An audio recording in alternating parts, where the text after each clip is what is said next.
Within speedrunning, runners will usually fall into one of two camps. Those that are willing and dive into long runs, and those that would never even consider it. The definition for what classifies as a long run usually depends on what their main speed game is and how long its categories are. But a lot of the time, an individual can pretty easily draw a line in the sand of what is and isn't too much. But is there a way to know which is right for you without at least trying them first? Or are long runs just destined to stay to either the streamers or the crazy people? Feel free to let me know how you feel down below, but here is my opinion.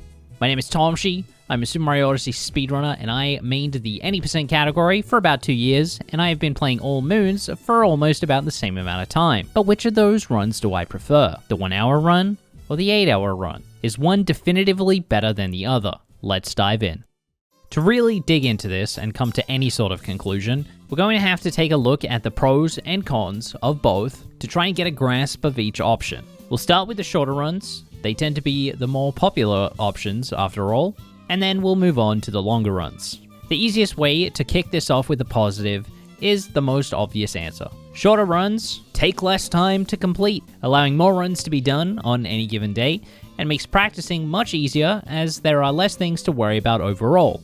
Usually. We'll get back to that. Smaller categories are often then easier to grind, as the ability to get more repetition going with more and more runs can help drastically improve your overall skill and potentially lead to more PBs. More attempts equals more chances of a successful run. The flip side to this, of course, is that the smaller the run, the more and more optimized every single piece of movement needs to eventually become if you want to keep pushing up that leaderboard. Eventually, you're going to have to start doing that difficult strategy. You'll have to keep up with the new developments to ensure you stay competitive, if that's what you want out of speedrunning, of course. And you'll need to be on your A game for way more of the run, and mistakes, even small ones, tend to have much more of an impact on the pace of the run, as the better and better you get, the amount of wiggle room drops far more drastically than the longer runs. That's of course not to say that longer runs are immune to this, it just often takes far longer to reach the same levels. But if you're into it, shorter runs tend to be pretty packed with many of a game's tricks, skips, glitches, cool movement, you name it. Chances are, it has a chunk of them in there. That any percent category had to get so short somehow, right? Of course, there's a lot more nuance to it than that. Things are completely dependent on any routing, any rules for the category, etc, etc. The list goes on, but if a run to you can be at least somewhat defined by its strategies, then there is usually a bunch of fun to be had. You can, of course, also take the angle that learning and running shorter categories allows you to more easily branch into more categories or even more speedruns. A smaller run is generally faster to learn, which could let you reach a time you're happy with much earlier and allow you to move on to something else.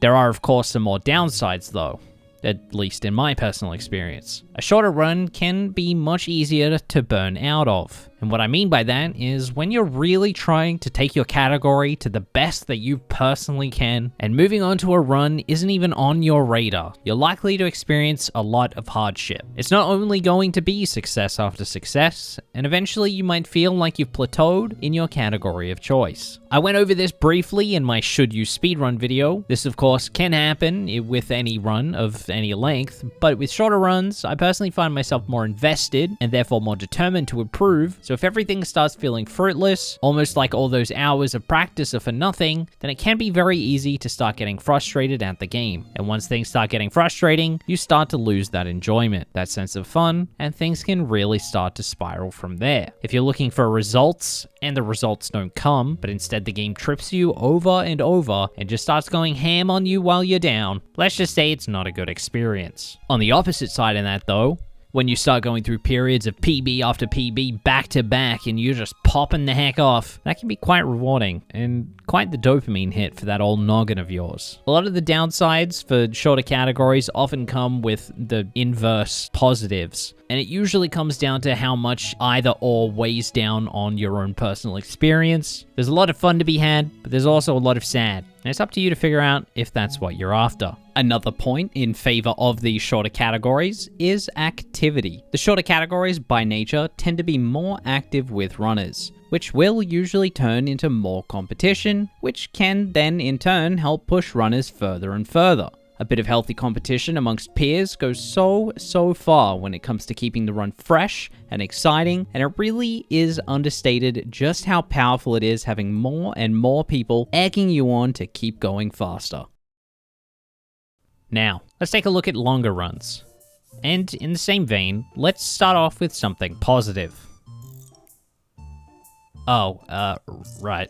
Getting into longer runs has a lot of hidden gems, so to speak. At least for me. It was just so much easier to just disconnect from the run itself and just enjoy myself playing the game in general. When I first started running Super Mario Odyssey any %, it took me a blistering 4 months before I wanted to try a different category, which I stupidly decided to run the category that's about 50% any % and 50% new routing. Safe to say I burnt out of that one pretty quickly too. In an any % run of Odyssey, the longest you really spend in any kingdom is like 8 minutes. In All Moons, there are multiple kingdoms that clock in at 30 minutes, with most sitting in the 20+ range. This allows you to pretty quickly shrug off mistakes, because if you're anything like me, by the time you get to the end of the kingdom and move on to the next one, you've already forgotten all those mistakes you made at the beginning. This can have a positive impact on a mental rut that you might be experiencing, but you know, again, not all rainbows and lollipops and unicorns. A long run, of course, means you need a whole lot more time on your hands. Most runs are going to want you to complete your run RTA, which stands for real-time attack, basically meaning in one sitting, and any breaks you take, the timer will continue running. If you're lucky, a run will offer TA, or time attack, which means breaks unincluded in the final time, but even most TA runs have tight rules on their breaks to try and keep the playing field as flat as they possibly can. This one point is usually what drives most away from longer categories, because it's actually a lot more involved than simply, haha, just get more time. Because not only do you need more time to do the run itself, you also need way more time to actually learn the run. You could probably have basically all of Mario Odyssey any % memorized in just a few runs, but trying to memorize an absolute behemoth like All Moons can take literal months before you no longer have to rely on external documents to help you out along the way. I don't think it's that much of a stretch to say that most people just don't have this kind of time on their hands. Or at least they're just not willing to dump it all into a speedrun, of all things.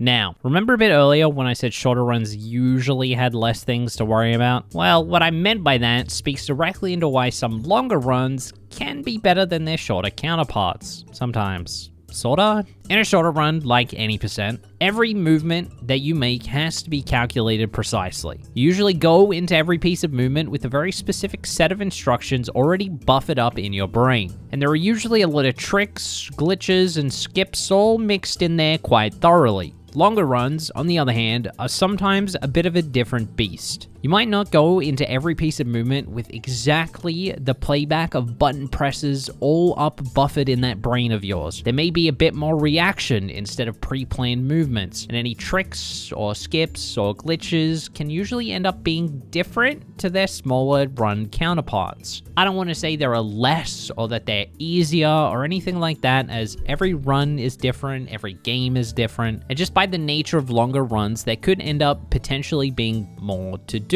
when it comes to certain tricks. Like for example, 100% in Breath of the Wild needing to do astronomically more wind bombs than its any % counterpart. But, at least in the case of Mario Odyssey, any tricks or glitches you need to do are far more spread out. Maybe only needing to do 1 or 2 things in any given kingdom, with the rest of the gameplay just being movement and avoiding bonking. While this might not mean there are less tricks in the run, it can kind of feel like there are. If a kingdom in All Moons is about 20 to 30 minutes, and you only have to do 1 or 2 tricks, then that means in the length of what would be an 80% run, you're only doing about 4 to 6 tricks compared to the far more packed 80% category. 80% in Odyssey, by comparison, once you start pushing towards the top, can kind of just start to feel like constant back-to-back-to-back bullshit. You never really feel totally safe in that category. Meanwhile, in something like All Moons, that 10-second time save might not seem that important anymore in the grand scheme of things, considering you're likely losing 10 times that to just bonking in a single kingdom. And this is maybe a bit more of a tangent than a point on longer runs scorecard, but one of the reasons I started gravitating towards some of the longer runs is because it tends to allow greater interaction with Twitch chat. As I'm sure by now you know, I stream over on Twitch, link in the description. It simply allowed me to spend less time laser-eyed in on what I'm doing, trying to ensure that every single thing that I'm doing is as perfect as I could make it, and just allowed me to have a good time with my stream, with my chat. For me personally, I've hit sort of a point where I'm happy with where I've ended up with Odyssey. I've more than achieved what I thought I possibly ever could, and I don't really have much of a drive to focus on pushing forward with it. But it still kind of has this sort of background noise feel that just allows me a really comfortable environment for stream.